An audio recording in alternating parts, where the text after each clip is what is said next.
नमस्कार, इन खबर राजस्थान में आपका स्वागत है।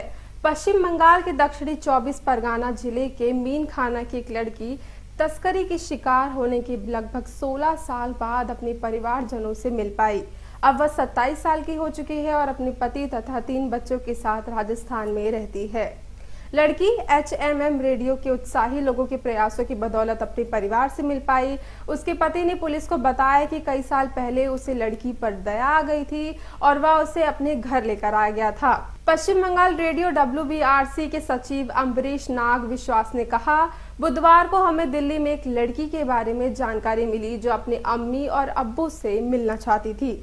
जब हमने उसे फोन किया तो वह रो रही थी। उन्होंने आगे कहा कि वह अपने माता पिता के बारे में केवल इतना बता सकी कि वह पश्चिम बंगाल में रहते थे। जब उसे स्थान के बारे में पूछा गया तो उसने इमली के पेड़ के साथ एक चौराहे का उल्लेख किया जहां उसके अब्बू की अच्छी पहचान थी, यानी कि लोग वहां उन्हें बहुत अच्छे से जानते थे।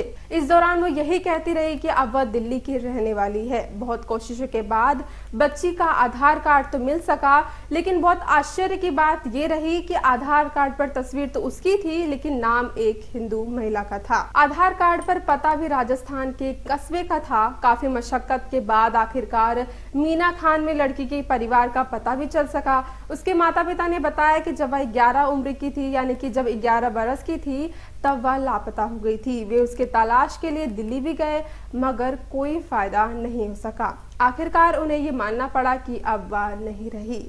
जानकारी के अनुसार एक करीबी रिश्तेदार ने अच्छी जिंदगी का झांसा देकर उसकी तस्करी कर दिल्ली ले आया था।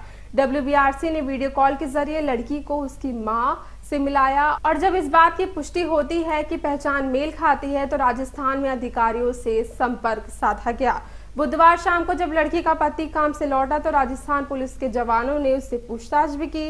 इस पर पति ने कहा कि उसके पास छिपाने के लिए कुछ भी नहीं है। पति ने बताया कि कई साल पहले राजस्थान में अपने घर वापसी जाते समय मैंने नई दिल्ली रेलवे स्टेशन पर लड़की को देखा। वह रो रही थी और अपने परिवार के बारे में कुछ भी नहीं बता पा रही थी। यहाँ तक कि पुलिस और रेलवे अधिकारियों ने भी जिम्मेदारी लेने से इनकार कर दिया था।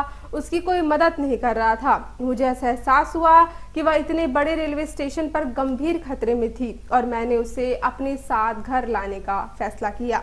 उन्होंने आगे कहा कि मेरी माँ उस समय जीवित थी, मगर मेरा उस लड़की से शादी करने का कोई इरादा नहीं था। वह अपने माता पिता के साथ रोती रही, यानी कि माता पिता के लिए रोती रही, लेकिन मैं उसके परिवार का पता लगाने में असमर्थ रहा। लड़की के पति ने बताया कि उसके कई साल बाद मेरी मां का निधन हो गया और यह उनकी आखिरी इच्छा थी कि मैं उस लड़की से शादी करूं। वहीं लड़की ने अपने पति का समर्थन किया और पुलिस को ये बताया कि वह एक अच्छा आदमी है और उससे अच्छा व्यवहार करता है। तो अभी के लिए बस इतना ही। ऐसे ही तमाम जानकारियों के लिए बने रहें इन खबर के साथ।